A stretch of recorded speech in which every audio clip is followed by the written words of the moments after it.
One on one conversations तो अच्छे से हो जाती हैं, पर जब बात आती है ना 3-4 लोगों के सामने बात करने की, तब हालत टाइट हो जाती है। मतलब तब मन में ऐसे लगता है कि यार वो सामने वाला मेरे बारे में क्या सोचेगा? मैं अजीब तो नहीं लगूँगी या बाद में मेरा मज़ाक उड़ाएँगे।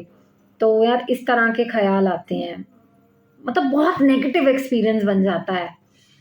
दिल नहीं करता कि नेक्स्ट टाइम इस तरह की कोई सिचुएशन को मैं फेस करूँ। नमस्कार, मैं सिमलीन कौर अरोड़ा आपका स्वागत करती हूँ मेरे YouTube चैनल पर, जहाँ हम सीखेंगे 3 essentials of public speaking. तो body language, assertiveness and handling conflicts.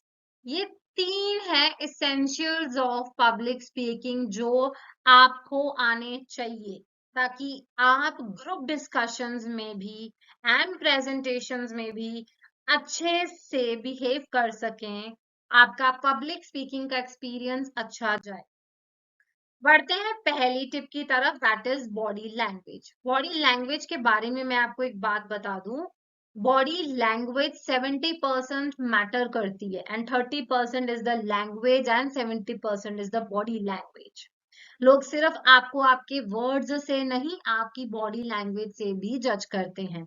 So what you have to do is, जब आप खड़े हैं तो आपका जो पोस्चर होना चाहिए ना, वो बस सीधे खड़े होना चाहिए। ऐसे नहीं है, ऐसे हंच बैक या ऐसा कुछ करके नहीं, लेजीली नहीं खड़ना है। बिल्कुल स्पाइन स्ट्रेट करनी है आपने, चेस्ट आउट करनी है एंड हेड स्ट्रेट होना चाहिए ताकि आप ऑडियंस को फेस करें कॉन्फिडेंटली।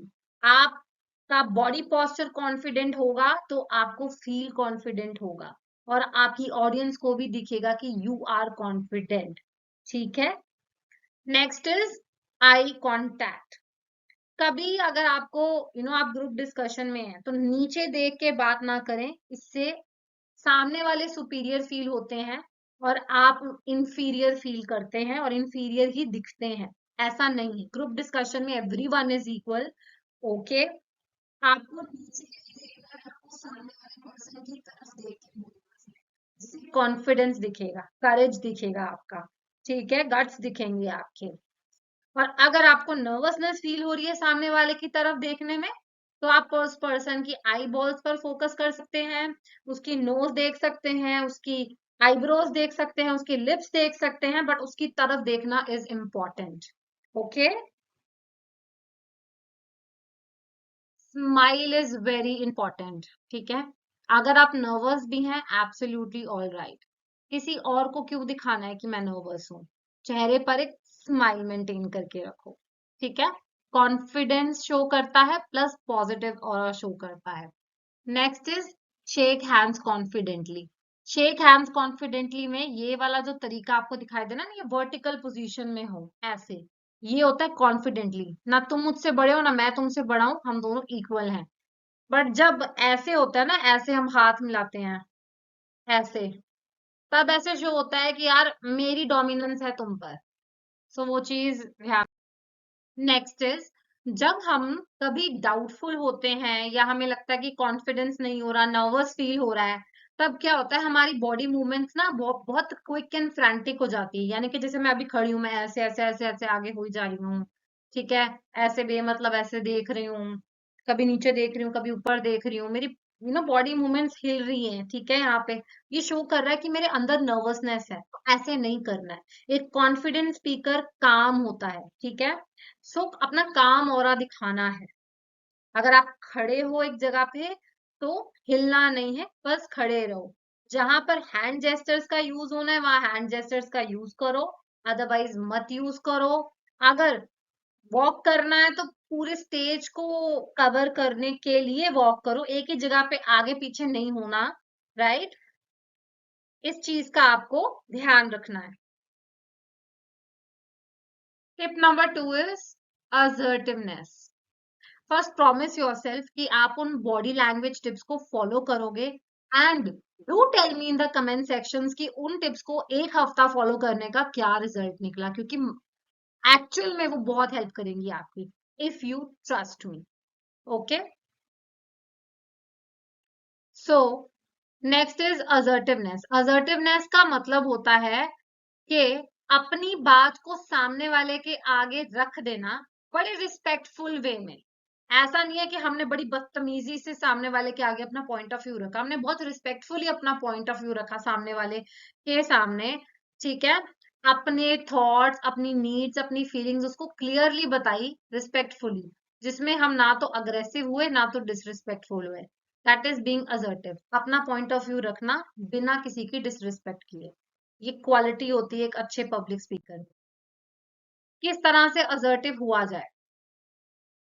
बड़े पोलाइटली पूरे इशू को बताएं कि ओके ये इशू है, फिर अपनी थॉट्स और नीड्स को शेयर करें। कोशिश करें of using I statement such as I feel, I need, मुझे लगता है। ऐसे मत बोलो कि तुमने ये गलत किया, मुझे लगता है, मेरा पॉइंट, मेरी। आई यूज करो आप। अपना जो वॉइस है न्यूट्रल रखो। अपना पॉइंट बताते समय ऐसा मत कर देना काइंड ऑफ, गुस्से में। You don't have to do these kind of things. So अपनी वॉइस को रेज मत करना, ठीक है।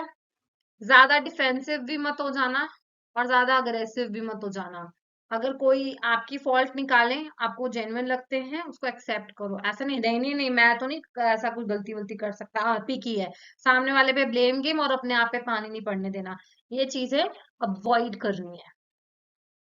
Remember to be empathetic and value the other person needs. किसी भी तरह की कोई बात सामने वाले के आगे रखनी है, मान लो कोई ओपिनियन का क्लैश है, तो एम्पथेटिक रहो कि उसको कैसा लग रहा होगा, उस पर्सन का भी जो इमोशंस कंसिडर करो। ये सोच लो कि अगर वही सेंटेंस आपको कोई इसी टोन में बोले, आपको कैसा लगेगा। B empathetic. Next is conflict handling. अब ऐसा तो ऑलमोस्ट होता ही है कि अगर ग्रुप है तो वहां पे कॉन्फ्लिक्ट्स होंगी, अगर रिलेशन है तो वहां पे कॉन्फ्लिक्ट्स होंगी। तो उन कॉन्फ्लिक्ट्स को कैसे हैंडल किया जाए, उसका एक बेहतरीन फॉर्मूला आपकी स्क्रीन पर है, जिसे अभी हम डिस्कस करेंगे with an example and tips. तो उनको बताओ फैक्ट, ठीक है। शुरू करो फैक्ट से कि देखो ये सिचुएशन थी, ये रिएक्शंस थे, राइट। ये हो गया फैक्ट कि एक्चुअल में हुआ क्या, उसको ऑब्जेक्टिवली बताना है। Okay. Then is feeling.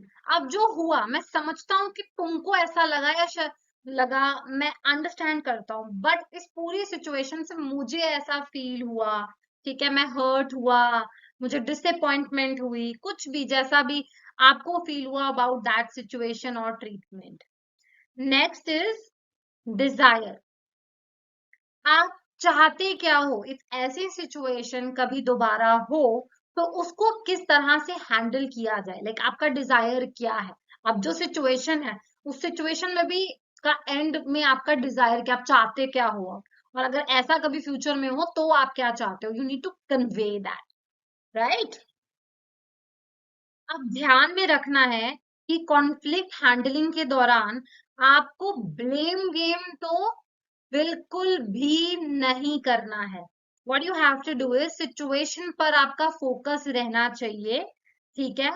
Fact से स्टेट करो कि ये हुआ था, ब्लेम से स्टार्ट मत करो। You don't have to be accusatory towards other person. अगर ऐसा होगा तो सिचुएशन कभी रिजॉल्व नहीं होगी। You need to show empathy कि आपकी कोई बात, मतलब जो आप सामने वाले को कह रहे हो वो सेम टोन सेम वॉइस में आपको कहे, सेम वर्ड में आपको कैसे फील होगा।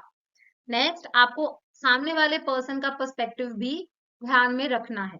ऐसा करने से एक्सपीरियंस ओवरऑल अच्छा होगा कॉन्फ्लिक्ट हैंडलिंग का, एंड सामने वाले पर्सन की नजरों में आपके लिए ट्रस्ट बढ़ेगा, विच यू वांट, राइट। और आपका जो अप्रोच होना चाहिए that should be solution oriented, कि सॉल्यूशन क्या अब इस चीज का निकाला जाए। प्रॉब्लम प्रॉब्लम प्रॉब्लम करोगे तो problem will never end, it will only increase. So you need to focus on the solution. Next is you need to use I statement. ऐसा नहीं कि तुमने कहा, तुम ऐसा, तुम ये, तुम वो, तुम ये, तुम वो, ये सब नहीं करना है for God sake. I statement use करनी है कि आपको ऐसे फील हुआ, आपको ऐसे लगा, ठीक है। एक्यूजेशंस वगैरह वाला गेम में इन्वॉल्व नहीं होना। ध्यान से सुनना है अदर पर्सन क्या कह रहा है वर्बली एंड नॉन वर्बली, यानी कि दूसरे बंदे के वर्ड्स क्या है और उसकी बॉडी लैंग्वेज क्या है, आपको दोनों को ध्यान से पढ़ना है। And be open to compromise. मैंने बहुत सारी देखी है कि कॉन्फ्लिक्ट रेजोल्यूशन की सारी टिप्स अच्छे से फॉलो करता है, फॉर्मूला अच्छे से फॉलो करता है, एट दी एंड उनको कॉम्प्रोमाइज चाहिए सिर्फ सामने वाली पार्टी से। सामने वाली पार्टी थोड़े टाइम के लिए कॉम्प्रोमाइज करेगी, बट वो प्रॉपर एंड नहीं होगा कॉन्फ्लिक्ट का, वो फिर कॉन्फ्लिक्ट बढ़ जाएगी, आगे दोबारा होगी, एंड एट दी एंड वहां पे ब्रेक हो जाता है relation. So be willing to compromise. सामने वाला भी कुछ कॉम्प्रोमाइज करेगा, आपको भी कॉम्प्रोमाइज करना है। डन। अब बढ़ते हैं एग्जाम्पल की तरफ।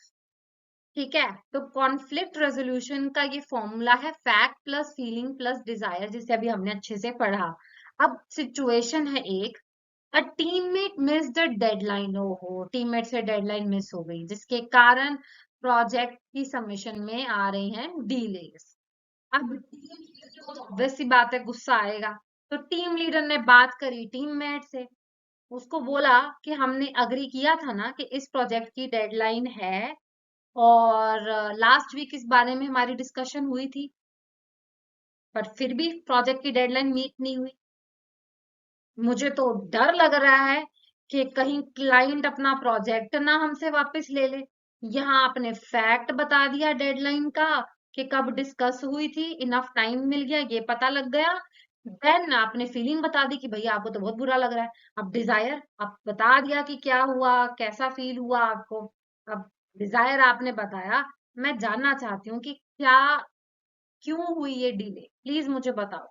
और मुझे ये भी बताओ कि मैं ऐसा क्या कर सकती हूँ ताकि आपसे ये इस तरह की डेडलाइंस की जो डिले है ये दोबारा ना हो। मैंने बता दिया यहाँ पे, मैं चाहती हूँ नेक्स्ट टाइम से बड़ी एम्पथेटिकली, बड़े पोलाइटली, बड़े स्वीटली मैंने कन्वे कर दिया अपना डिजायर। ठीक है, प्लस मैंने एम्पैथी यहाँ पे शो करी, सामने वाले को शायद होगी कोई प्रॉब्लम, तो मैं जान सकती हूँ कि प्रॉब्लम क्या है और मैं कैसे हेल्प कर सकती हूँ। और मैंने कन्वे भी कर दिया कि मुझे चाहिए कि मेरे प्रोजेक्ट्स की जो डेडलाइन है वो टाइम पे मीट हो। अब इससे क्या हुआ, इस तरह की सिचुएशन इस तरह से हैंडल करने में टीममेट के अंदर लीडर के लिए ट्रस्ट बिल्ड हो गया, प्लस एक्यूजेशंस नहीं हुए, राइट, रिलेशन भी स्मूथ रहा। डन। सो गाइस, सो यहाँ पर हमने कंप्लीट कर लिए हैं 3 एसेंशियल्स ऑफ पब्लिक स्पीकिंग।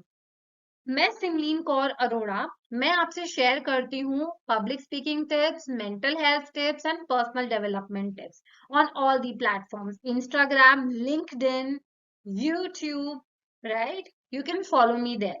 अगर आपको मुझसे वन ऑन वन कंसल्टेशन करनी है, अपने पब्लिक स्पीकिंग फियर्स डिस्कस करने हैं और इम्प्रूव करने हैं स्किल्स, तो आप मेरे साथ यहाँ पर कॉल बुक कर सकते हैं। ठीक है, वीडियो नॉलेजेबल लगा हो तो अपने दोस्तों के साथ जरूर शेयर कीजिएगा। Do not forget to like, share and subscribe. Bye bye, take care.